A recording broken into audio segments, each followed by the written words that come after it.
Are we live? Oh, we Yeah, are live. yeah, we're Okay. live now. What's up, all zero people that are watching us right now at midnight? So I know no one's like really on right now, but thanks to everyone that's tuned in. That's just, again gave us likes, subscribe to our channel. It's been really great. Again, like we wouldn't get this far without you. Oh yeah, because we hit our 1 year. Well, the Our one channel year hit is its one like, year. oh, it's a, yeah, I guess, but like our first video came out like December 31st of last year. So Yeah. we're about to So hit the 1 year anniversary of the videos. Yeah. we're not there yet, but YouTube wants to say that we already got there. But Yeah. you know, uh, Well, no shit. I saw that on when you go to our channel when it says when it got started, it does say the 31st. So I think they just kind of sent that a little early. I don't know. It's weird. excuse me. Yeah, I But think so. either way, like 1,600 like 67 subs last time I checked for basically being on here for a year is pretty good. Because from what I know, like when I looked it up, like the average time it takes to get to 1,000 subs is like 22 months, and we've done way more than 1,000, and it's been only 12. So we've actually done pretty well. We can give ourselves pats on the back. Yeah, But yeah, yeah, I'm very happy with our progress, but we got a lot more to go. yeah. Anyway, so again, for people that have tuned in, yes, this is a surprise live. We actually planned on making this just a normal video, but our dear Marcus friends gets on too he gets too happy. He loves the lives. He loves the interaction. So we couldn't just do a pre-recorded one. what can I say? I love the spotlight. But I know it's been kind of a not, I guess, dead week, but AIDL. I know our friends at AIDL didn't have any lives. We didn't really make a live for a little while, so we thought we'd give our guests some entertainment for tonight. And I think we have some good entertainment planned. Yeah, this will actually be a little bit of a video series because like we're planning to read this long article, but it's like 39 pages where there's no way we're going to do it in one video. So we'll do what we did with La Raza Cosmica. We're just going to do 10 pages at a time. So this will be a little series that'll be ongoing. Yeah, shout out to Justice, who is tuned in. Hell yeah. Oh, dude, I was going to show, oh, I might as well show the subs, but dude, so you know how like my fifth grade grandfather was vice president of the Republic of Rio Grande? Well, guess what I have hanging up on my wall, bro? Oh, nice. The flag. Very Yeah, cool. I I went like ahead the and red, bought it. black, and white. Yeah, Neat dude. colors, man. Yeah, he was vice president, and so I just thought it was neat. I was like, as his descendant, I should probably have the flag. It'd be pretty. Why not? Yeah, it was very cool. Oh, and congratulations again, Wanchaloa, on your citizenship, man. It's a Thank you, man. great achievement. We're all happy for you. Yeah, I thank you. Like literally, it was. So I went down to test for it, and he said I passed the test, and then like literally I was completely like flabbergasted because he was like, "Oh yeah, we'll make you a citizen at noon." I was like, "What are you talking about?" Because like from what I talked to other people, they always have to go like a month later they go back and they do the naturalization or if not longer, right? But he was like, "No, we offer same day citizenship. Like it would be like inconvenient to have you drive back out here again for that." So they just did it in one fucking go. One go. Yeah, That's so I how it just went. I left. I went to fucking Starbucks. I went to McDonald's, and I mean, I'm in Montgomery. I don't have anything to do, so I just like was sitting around my phone and shit. And then I came back for the ceremony. But yeah, I'm. It feels freaking weird because, like I said, all my life I've never been a citizen. So I became one at 24. So now I'm having to get like a new passport. Now I'm having to, I can get the FN for national shit off my license. I can register to vote. Yeah, I can do all sorts of shit now since I'm a citizen. So It's great. Happy for you. thank you. Yeah, but yeah, so tonight I think we have some very special things to go over regarding our article that we'll be reading. And that is going back to, the years of colonization and essentially, what the title said is indigenous allies or Spanish conquerors. And what we're going to touch about tonight is, prior to the fall of Tenochtitlan, you had Spaniards that had invaded the Caribbean islands. Spanish conquerors. But then as they went on to Tenochtitlan, they started to have allies. The Tlaxcalan now speaking allies, and other indigenous allies as well. But as they made their way further down south, you had these indigenous allies, the Tlaxcalans, and I think the Perpechas as well, slowly assimilate into the Spanish culture itself. And these indigenous people would start to assimilate as Spanish conquerors as well. And I say that as in ways that they were given weapons, they were given a lot of privileges that the Spaniards were also given. Now, obviously, it wasn't all the privileges because the conquistadors were racist. Yeah. Pretty racist. But what we're going to touch about is this assimilation process and how a lot of history kind of portrays the Spanish going down into Guatemala, Central America, Peru, and even to the Philippines.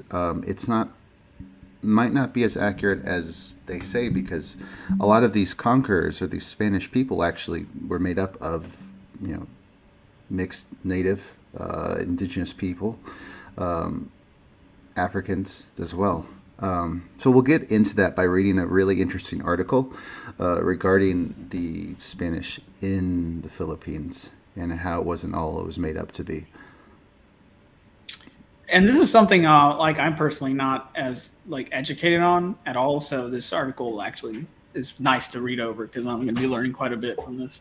So I'll go ahead and share it from my screen to see here.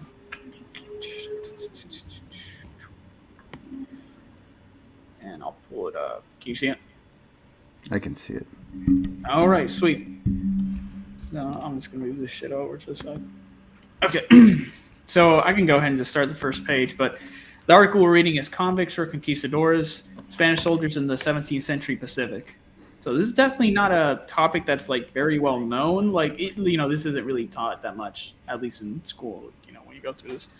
Well, yeah, and it's never really touched about at all. Who were the soldiers? I mean, when you read a lot about Spanish colonization, you learn about a little bit about the elites, briefly, I think. But that's if you really dig. But if you're learning about it in school or watching a history channel, it only talks about yes, the Spanish colonized the Philippines. A lot of unfair treatment was given, but it doesn't so much go into detail about who were the actual soldiers. They weren't all Spaniards, Iberian people. And that's what we'll get into here. So I think we'll have a lot to learn. Hi, Gabby. Gabby's here. Oh, sweet. Wait, did she join the Discord or not? I wasn't sure she did. That's a good question. Maybe she'll have an answer for you. All right. Well, I'll go ahead and take off the first page. So let's go. In 1565, a conquering party led by Miguel Lopez de las Pazes sailed across the Pacific to establish a permanent Spanish settlement in the Philippines. Ever afterwards, the history of the archipelago was defined by its orientation towards the Pacific. More than 13,000 kilometers of ocean separated the islands from the nearest outpost of the Spanish Empire, the Viceroyalty of New Spain, modern-day Mexico. Yet the Pacific crossing was enduring. Galleons plied Pacific waters between Manila and Acapulco for 250 years, transporting cargoes of Chinese silks to New Spain, and bringing back to Manila boatloads of soldiers, missionaries, silver, and much-needed supplies. Spanish territorial control eventually settled across most of the Visayas, Luzon, and parts of Micronesia, with brief Spanish settlements in the 17th century in the Moluccas, Mindanao, Taiwan, and Celebes. See map 3. Yeah, and I think some points of interest to note is that not all of the Philippines were taken over. There were certain parts, for example, certain parts in Mindanao, which are the southern parts of the Philippines, which were never conquered by Spaniards. The southern part, I believe, a lot of the Philippines was Muslim. So there was some unification between Muslim groups. Hence why the Spaniards it gave the Spaniards a lot of trouble as far as them being able to completely take over the area. Did they happen to capture like the biggest landmass of the Philippines or not? I don't know if the biggest landmass is Luzon, which is the northern part, I think, or not. But yeah, they did. Well, here's the thing. It's really interesting about that country and its colonial history is that, well, one, the reason why you don't there's so many differences between South America and the Philippines is that the Filipino people, the original people, didn't have many issues regarding diseases, Oh yeah. because the Philippines is part of the old world. They were already accustomed to many diseases. Actually, it's funny, is that the Spaniards, when they arrived in the Philippines, they were the ones that got the diseases. A lot of them died. I don't know if it's called yellow fever or malaria, Oh but yeah, some, they wouldn't have been used to that shit up in Europe. Yeah, that makes yeah. sense. So a lot of them died. So it's funny how life works sometimes. That is pretty funny, man. Yeah. And also, the people in the Philippines had steel. They had access to the swords and weapons as well. They even had armor in some descent. I believe they had, in some consent, they had cannons. They had some access to cannons, but it wasn't really talked about as far as like the first battle, which was between Ferdinand Magellan and Lapu-Lapu, which was I think he was a leader in the central part of the Philippines, and they had won that battle. And a lot of the reasons why they had won was because they had seen gunpowder before. The Spaniards brought like a lot of guns with them, but they've seen guns because China invented guns. So there are a Yeah, lot of like types of guns and weapons that the Filipinos saw. yeah, Guns, armor. Again, a lot of the Spaniards, like if you look at the distance between Mexico, which is where they came from, where they shipped off from, to the Philippines, it's huge. Like a lot of those people died along the way, rations of food. Certain ships didn't make it to the Philippines in the initial phases of when they tried to invade. But still, even so, like a lot of ships failed because the waters were so harsh, the waves were really bad, and it's a long freaking voyage from Mexico to the Philippines. So going back, yeah, so a lot of Spanish colonization wasn't as successful, and that's what we'll get into here in this chapter. Is because it's just a very far away place. Compared to like Spain getting into the Americas, it's much closer. They were able to establish headquarters there. Now, going back to your question, Juanchalo, now they did take over Manila, which is interesting because they lost the first battle, which I believe was in 1520 something or 1530 something. So when the Spaniards lost that battle, it took them another 30 years to come back again. And I think their leader was a guy with the last name of Legazpi, which is interesting because it doesn't sound Spanish because it's Basque. So he had somehow managed to convert a lot of these people from the Philippines to fight for their side. A lot of that was converted through Christianity and whatnot. And obviously, they used the whole divide and conquer tactics. But they had a lot of people that were willing to fight for them. I mean, as in the native people from the Philippines were willing to fight with Legazpi and his group of bandits, yeah. fighters. So then they managed to establish a fort in Manila. Something that I learned that was interesting was that supposedly there was some sort of like civilization in Manila prior to Spanish making that the headquarters of where they, did all their trading and like, ships being sent back to Mexico and Spain. But yeah, they did have that area. That was their headquarters for a very long time. So, but yeah, it's not, it's much more different than the colonization of the Americas.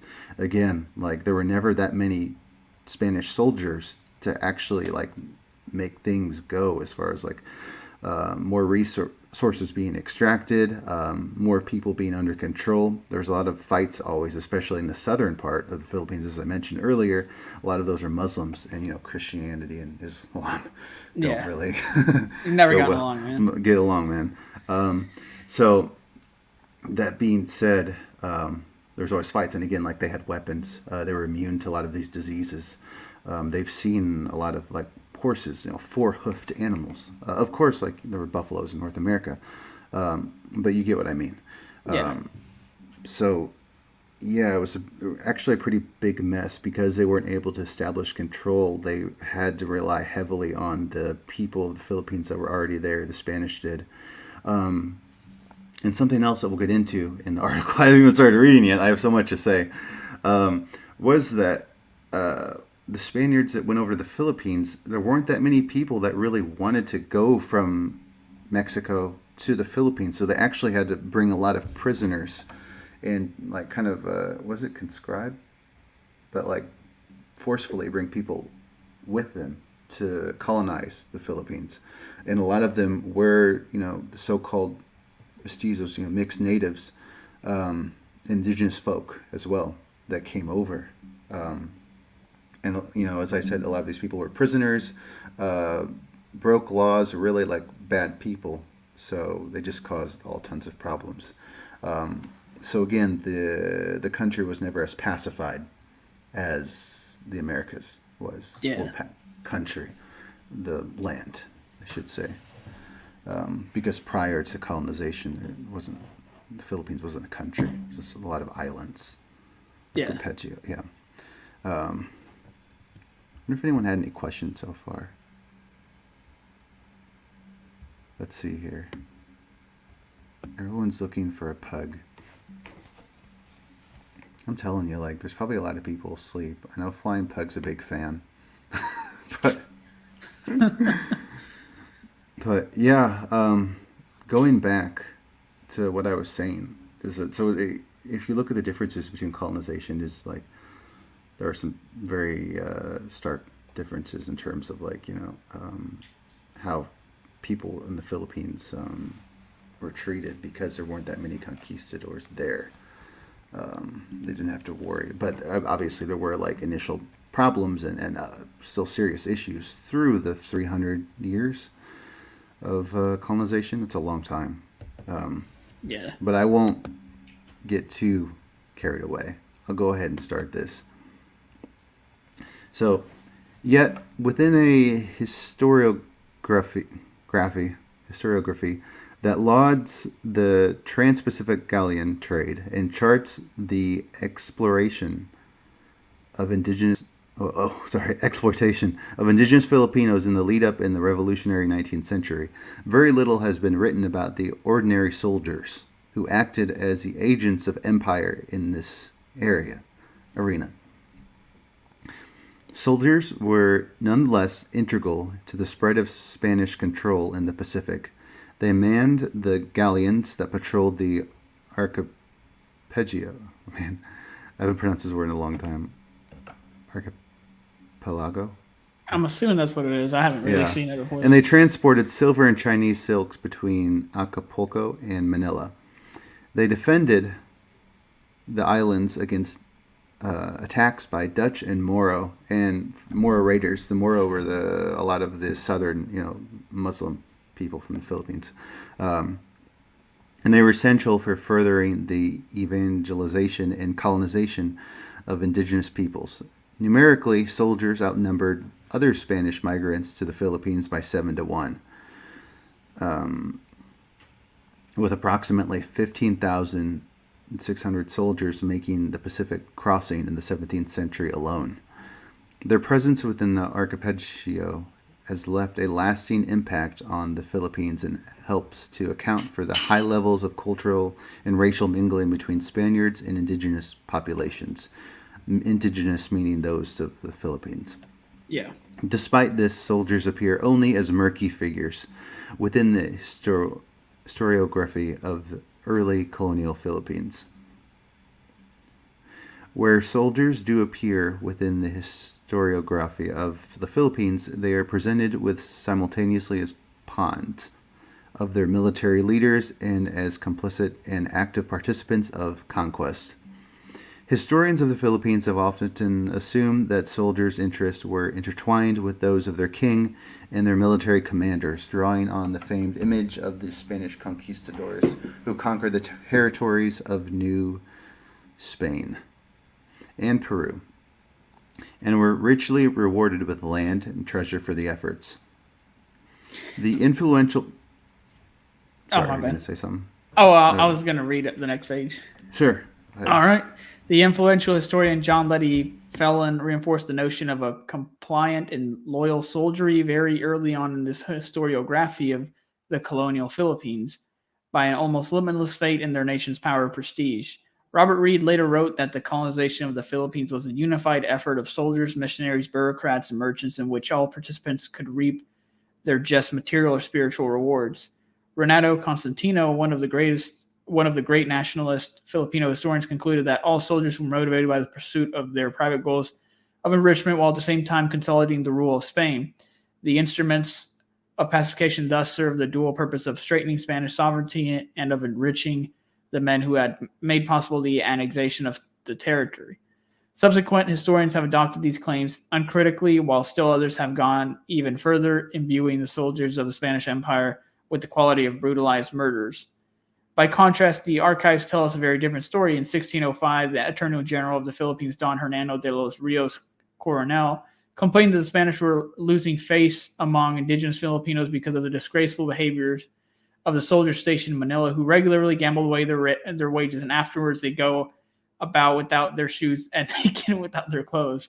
They would sell their arms and weapons to the indigenous population and walk about begging for alms, making 1,000 despicable acts among the unbelievers, so that only with dishonor are they called soldiers.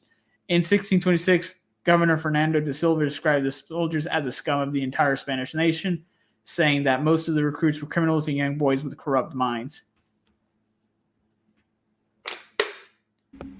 Pretty crazy stuff, right? I forgot how young soldiers were back then, man. Yeah, I mean, the life expectancy back then wasn't really anywhere near as long as now,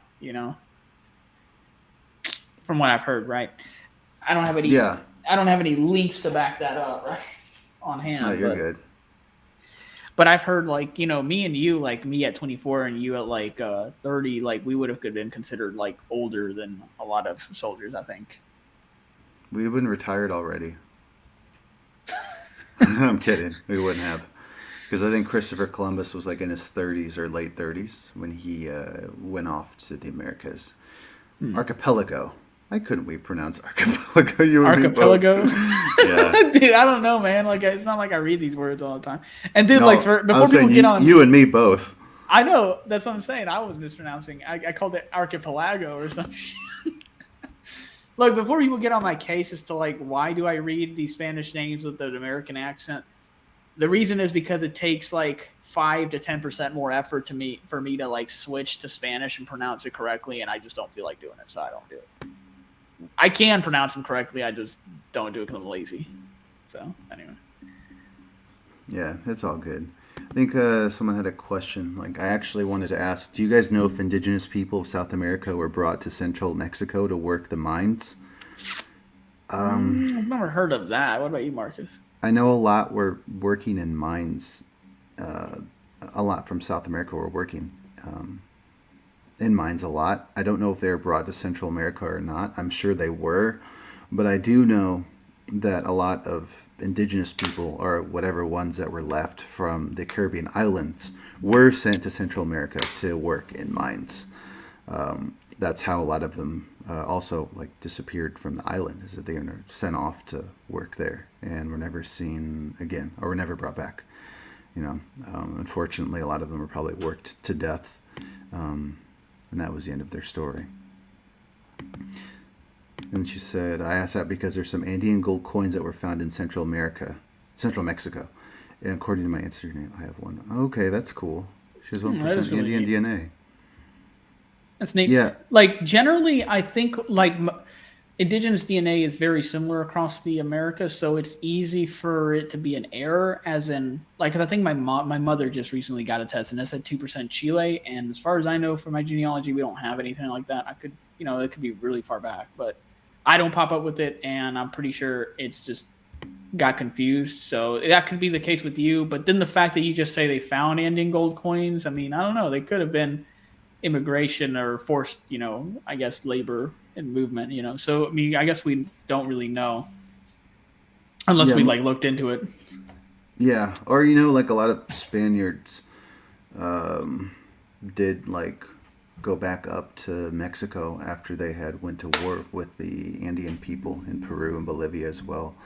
But she has Indian ancestry. Well, I was going to say that would explain the gold coins. Yeah. But as far as her Indian ancestry, that's interesting. Yeah, it could be either or. I mean, it definitely could come from an ancestor, or it could just be it got confused and it's just regular Mexican indigenous DNA, but it just got confused for another region on ancestry. That can happen. Yeah, but that'd be cool if she really does. I mean, I'm sure she does. That would be cool. Yeah. Yeah, but yeah, definitely the Spaniards did go like back and forth, which is interesting. Like, if you look at the map of South and Central America, a lot of them took a ship, and traveled that ship along the coast. That's kind of how they went from Mexico to Peru so quickly. I think if they would have went on foot, they wouldn't have reached Peru by 1530. I believe is when they got there. That's when they went to war, 1532, the Battle of Cajamarca, which was between the Incan Empire and the Spaniards. But yeah, they took a ship, I believe. Right, because I mean, I would say if they try to do it on foot, they just wouldn't survive the journey because it's really long way. Number one, it's very arduous. How do you have enough provisions? And then you're going through territories you haven't even fully conquered, so you're going to get whittled down by the enemy by the time. So I just don't think they would have made it like on foot like that, unless they had like a supreme control throughout that. Yeah, yeah. Now I'm curious. What I'm always like. I always wonder is like how the highway went like further years down the road through like colonization. Like I wonder how long that must have taken to build like a road that would go from Peru all the way up to Mexico. If such advanced roads were taking place. I mean, colonization in the Americas lasted until like what, 1820, 1830 something? It was around that time when a lot of these countries started like declaring independence and fighting. Yeah. Yeah, and obviously cars didn't come until later, but they had like wagons and whatnot. But anyway, something to explore, I think, for another time. Yeah.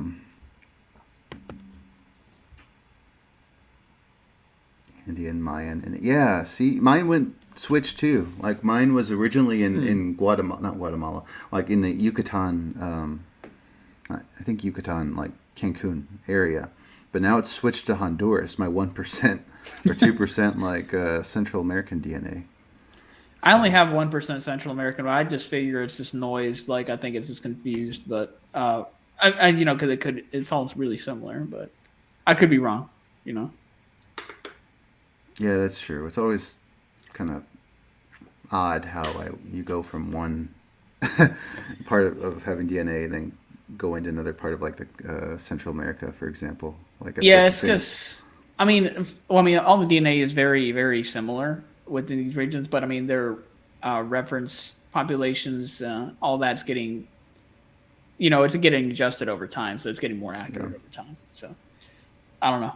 I would say like next update, which will probably come out next October in 2022. I mean, will be interesting to see how it changes. There's always slight changes. Yeah, there is always slight changes. It feels like that'll go on forever. Yeah, but, I would say so. Yeah, but where did we leave off at? Was I going to start it as well? Yeah, in 1650. That's okay. 1650, cool. In 1650, Governor Diego Fajardo Chacon reported that the soldiers were more often than not boys under the age of 12, mulattoes, Indians, and men of bad character. God damn, dude, under the age of 12, man? That's children. Yeah, but this is like in the 1600s, so... Oh, yeah, that's true, dude. But that's like little children, man. Like, that's fucking crazy to think about. Yeah, but I think the average age...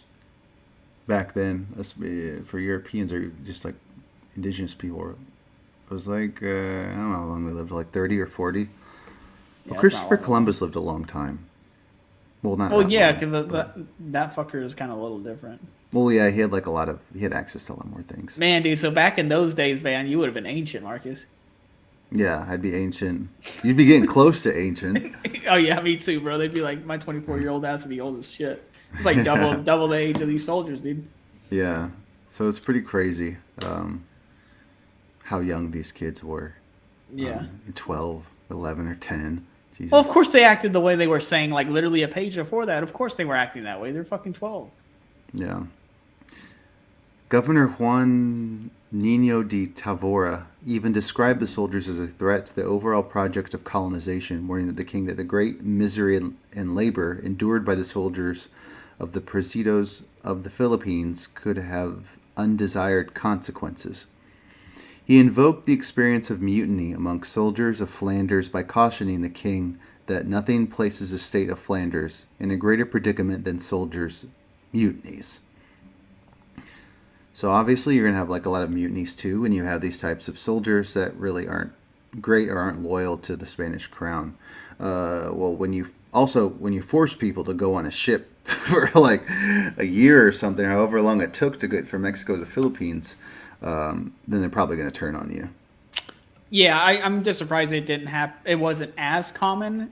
More common than what it's saying, because like you would think if you just forced like let's say like 40 natives on a ship to move, you would think that they like the moment you get on shore and start setting up camp that they would just attack the Spaniards and kill them or something. Like that's what I would do if it was me in that situation. Yeah. Well, it's funny. I don't know if it gets into it in here, but they do actually like commit mutiny and like killing off the Spanish soldiers, like the leaders, elites. Yeah. They try to like rule places for themselves, but it ends up not turning out so well. Where did I leave off at again? Oh, as well. As well as confronting the myth of the Quixotic conquistador. The research presented here also contributes to emerging literature on the role of soldiers in early modern empire construction.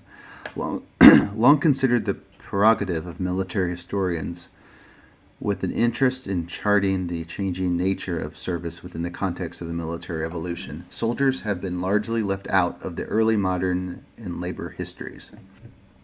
Phil Withington has recently suggested that their exclusion from early modern historiography derives in part from a prevalent assumption that soldiers, like other low-class or plebeian subjects, lacked social agency and political consciousness, and therefore very little could genuinely be said about them. That's one thing that they do bring up in this article, is that the elites in Manila that were running things wanted like pure like Iberian soldiers to come over because they couldn't deal with like mulattoes or indigenous or mixed indigenous people from the Americas. They believed that by having just Iberian soldiers, the Iberian soldiers would have like a more loyalty to the crown, and wouldn't like screw up like the others did. Well, screw up. I'm glad they screwed up, but you get what I mean. Well, I mean, yeah, but it's just common sense. If you're forcing these people to like come over here and kind of you're conscripting them, they're not going to be the best soldiers, nor are they going to have that much loyalty. And I mean, I don't even know what the average age of the Iberian soldier was like from Spain, like the real Iberian soldiers. But I mean, if they were on average older than these children, then of course they're going to be better soldiers. They're going to be more disciplined, right? But I don't know what the average age was. Yeah. Well, it's actually funny because they talk about like they want to bring these soldiers over, not the Iberian ones, but just like everyone, but specifically the ones that were like prisoners and ones that were like really, not so great people. And hopefully like when they'd be over in the Philippines, they would change their ways and be better people. It's actually the opposite. They became worse. Dude, people hardly ever change for the better when it comes to shit like that. Yeah. Not a good strategy. No, it wasn't. But, I mean, they managed to... Well, that's mostly thanks to the indigenous Philippines people, but they managed to have it work for like 300-something years. But then the later century, I think like the late 1800s, is when enough people of the Philippines finally like united and came together and managed to beat out the Spanish. Of course, Americans helped. with that too, but we can talk Yeah. about it later. Um, Again, I did leave off because I'm reading from yours. Early modern history. That part was I Yeah. 19? Oh, wait. Early modern historiography has tended to focus instead on the chivalric and distinguished actions of the military elite. Who better represent notions of military honor and patriotism dominant within the civic humanist imagination? While some of the fine examples of social history exist for soldiers who served in European armies, until recently there has been a paucity of studies dealing with soldiers who served in the expansion of European colonies. Our understanding of the place of soldiers within early modern empire stands in stark contrast to the history of sailors and maritime labor. With the ship described famously as an early precursor of the factory and a site of collective labor, the maritime history of the empire has been written as a labor history, replete with strikes, mutinies, and explicit challenge to the state of early 18th century piracy. Sailors are thus written into the history of empire as, thank you, as active participants and sometimes even detractors of the empire. Soldiers have traditionally attracted none of this romance, especially within the colonial Latin American historiography. They have been depicted as brutal conquistadores of indigenous victims of European domination, creating what one historian has termed a nemythology of the good and evil twins, pairing an essentialized victim and victor, conquered and conqueror. Yet an emerging literature on soldiers who served across a diversity of colonial spaces challenges these assumptions. As Miguel Martinez points out, the coincidence of the military revolution with imperial expansion meant that many early modern soldiers were thrust into global imperial networks, becoming both agents and subjects of the empire. Their collective and individual stories point to an unprecedented global mobility and interconnectedness. Soldiers could thus be thrown into the role of empire's victims, pawns within a game of military expansion, where their experiences of violence and conflict were not equally matched by loyalty to the empires they served. Rather than unthinking agents of empire, many soldiers serving in colonial armies were subject to conditions of extreme deprivation, exploitation, extortion, and penury. Convict transportation and forced or fraudulent recruitment were common, as were brutal and cruel punishments. At the time, studies of colonial armies across a diversity of contexts have encouraged us to rethink the ethnic identity of the typical soldier, demonstrating the participation of slaves, free blacks, and mixed race and indigenous people. So, I think it's very clear that there's a lot of things that aren't really as, how would I say, pointed out when regarding the conquerors, the so-called colonizers. A lot of these colonizers, again, or maybe a majority of them, you could say, were made up of, I think you could say, it's safe to say the majority of them were made up of like mixed indigenous people, and as I said, the black or African people too. Yeah. So it's interesting how that system like was put into place, but the Spanish wanted to like be the elites, like they were the ones that wanted to run the show, but it just wasn't so successful for a lot. I think I wanted to just read some comments here. And when I mean successful, I mean like successful for the this outer post empire to succeed in the early centuries, because there's just so many problems. And again, like so many ships sank throughout, the 1600s, 1700s. We got like 9 people in here. Shout out to Gabby. I'm surprised there's even 9 people, bro. I am too. It's like 1. People are sleeping. But that's cool. Where were we off at? Soldiers? Yeah, I can go ahead and finish up. We only got like another page and a half or so. Okay. Soldiers also acted as settlers and go-betweens, marrying into local communities and forming relationships and alliances with indigenous enslaved populations. In frontier regions like the Philippines, Chile, and the Chichimeca territory in northern Mexico, soldiers were often the only representatives of empire. and their service records thus help to and live in histories of confrontation negotiation that otherwise could not be told. While ultimately tasked with the job of subjugating indigenous people and extending European domination, soldiers' relations with these populations could also be subverted in times of mutiny, rebellion, or desertion, when the boundaries between agents and subjects of empire blurred. At these moments, soldiers could easily be as destabilizing to the imperial project as they were essential to it.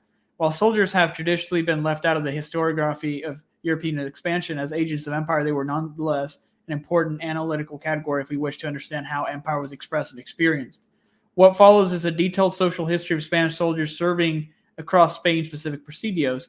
The article begins with the assessment of the origins of Spanish soldiers in the levees for the Philippines and New Spain. Far from the image of adventuring, fortune-seeking professional soldiers of pure Spanish ethnicity, the companies of soldiers stationed across the Pacific consisted of half-starved, underclothed, and unpaid recruits, many of whom were in fact convicts and were more likely to be Mexican mestizos than pure-blooded Spaniards. The archetype of the exotic conquistador is thus broken down not merely because most ordinary soldiers served in the Philippines involuntarily, but also because few were ever really rewarded for their service. From this basis, we examine the conditions that soldiers experienced once they reached the Philippines, which often led them towards disloyalty in the form of desertion and mutiny. The final section consider the impact these factors had on the success of Spanish aims in the Pacific in the 17th century, concluding that ultimately both a chronic shortage in voluntary recruits and a lack of loyalty among those who did serve undermined ambitions to expand the project of empire in the Spanish Pacific. The social origins of Spanish soldiers serving in the Pacific. In 1617, Diego Lopez de Miranda crossed the Pacific from New Spain to fight in the wars against the Dutch. An honored soldier with an illustrious career spanning more than 15 years and 3 continents, he had served as a military officer in Hispaniola, as captain of a ship in the Armada off the coast of Africa, as an alferez in New Spain, responsible for recruiting soldiers for the Philippines, and as captain of infantry in Puerto de Navidad, before finally enlisting to serve on the other side of the Pacific. Once in the Philippines, he was quickly promoted, and in 1620, he served as corporal of an aid ship sent to Moluccas. Unfortunately, his ship was seized by Dutch corsairs, and he was taken prisoner, held captive for 3.5 years before finally escaping on board a tiny boat. As he sailed across the Celebes Sea towards the Philippines, his ship was attacked by Moro raiders, and his arm was broken during the ensuing skirmish. He was left floating at sea for the next 8 days. Undeterred by his travails, when he finally returned to Manila, Lopez de Miranda signed up for the next armada that set sail in pursuit of the Dutch. In recognition of his loyalty and services to the crown, he became captain of artillery in Panama in 1632. Lopez de Miranda's service records paints a colorful, swashbuckling picture of the mobility and adventure experienced by military officers who traversed the Spanish Empire in the 17th century. All right, and that is the first 10 pages. Oh, you're still on mute, bro. Thanks. I said sweet. I was like, oh, we got like 13 people in here right now. That's cool. 14. Yeah, so for those that just came in, we were just talking about and it was crazy, by the way, Wanchlo. That guy like broke his arm. Was gone for like 3 years and then like somehow made it back all the way to the Americas.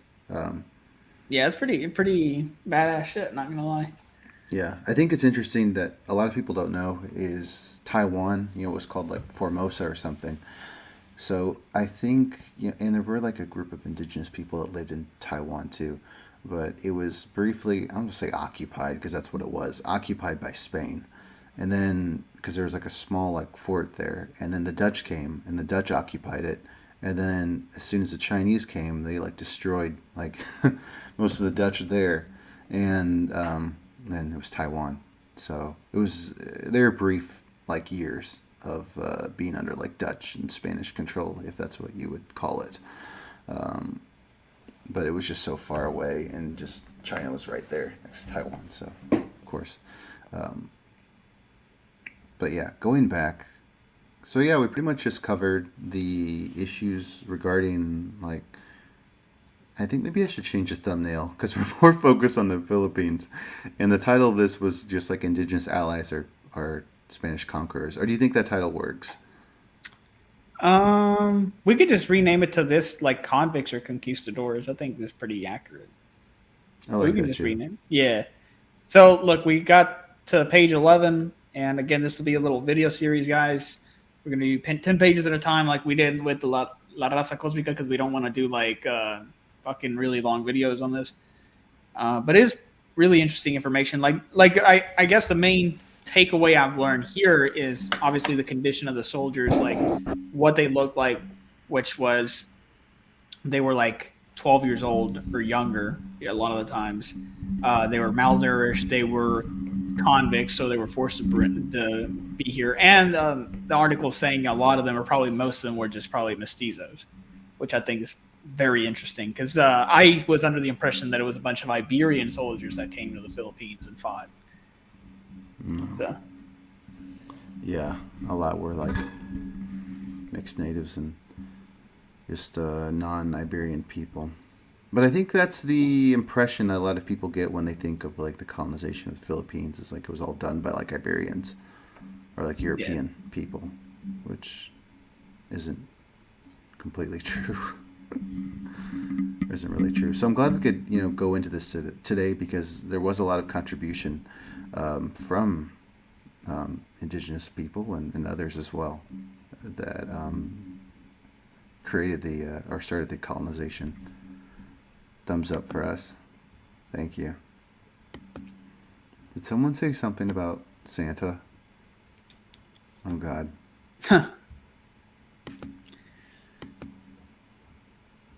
But yeah, if you guys had any questions for us, we're happy to answer them. I'm just saving the this file on here for the next time. Sounds good. But yeah, this was a fairly short, 46 minutes isn't that short, but for one of our videos, it's pretty short. Considering that's why I said 10 pages, bro, because otherwise we'd be sitting here forever. Yeah, no, I'm not complaining. Plus, it's like my time. Yeah. But yeah, guys, thank you again for coming on. I know it was late. It was a surprise, and we had originally just intended to just make this a video, but I just thought, hey, and I told some people that we'd make a live, so just make it a live. But yeah, thank you all for coming on. We have something, I think special planned for next week, which we'll go into more detail later on. But, oh, hey, someone liked my sweater. Thanks. I tried to be a little bit festive for the holidays. But, yeah, if you guys ever have anything, you can always shoot us up through the email, through the Discord. But, yeah, Juancho, do you have anything else to add before we say goodnight? No, that's pretty much it. It's just some interesting stuff. Yeah, and it'll get more interesting as time goes through, as we read more. But yeah, hope you guys all have a good night and have a good sleep. We're going to end this broadcast now. No after party, sorry. Yeah, you have to get to work, bro. Oh, wait. Hold on. 1 second. Gabby, can you please get into our Discord again and try to add in? Because I saw that there was an issue as to why, there was a problem, why she wasn't in, and then something happened. So if you could just please go back in again, and we'll accept you. Yeah, just go back in. I don't know what was up. Yeah, I don't know what the problem was, but yeah. You guys all have a good night, and take care. Say goodbye now.